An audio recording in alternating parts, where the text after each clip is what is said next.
Assalaamu calaykum. Waa mar kale iyo fiidiyoo cusub. Waxaan jeclaystay fiidiyowgan inaan idinkula wadaago 5 shay. 5taas shay midka ugu horeeya waxa uu yahay weligaa ha dhaawicin qof ujeedadiisu ay tahay siduu adiga kuu farxad gelin lahaa. Waxaadna xasuusnaataa dunidu waa wareegto, qofba maalinba meel bay u joogtaa. Waxaa dhici doonta in maalin qof aad ugu dadaalaysid oo ujeeddadaadu ay tahay in aad farxad geliso oo keliya uu qalbiga kaa jebiyo.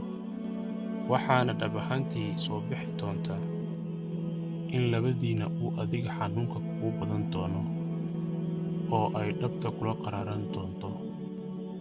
Qodobka labaadna waxa uu yahay xusuusnaaw, ilmadu waa hadalka ay indhahaagu odhanayaan marka uu afkaaga la aamuso xanuunka iyo jabka soo gaaray qalbigaaga awgii.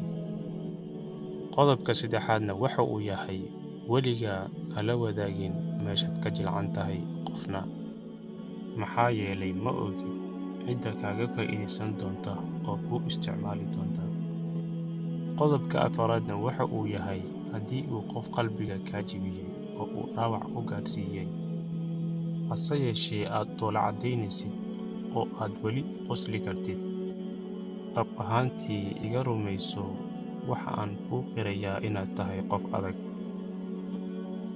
Qodobka shanaad ee ugu dambeeyana waxa uu yahay noloshaadu waa buug oo ay qormo ku socoto.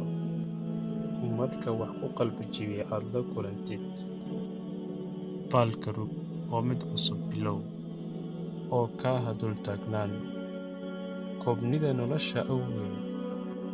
Murugada wixii tegay iyo cabsida mustaqbalka yay sabab u noqon burburka farxadda maanta aad haysatid.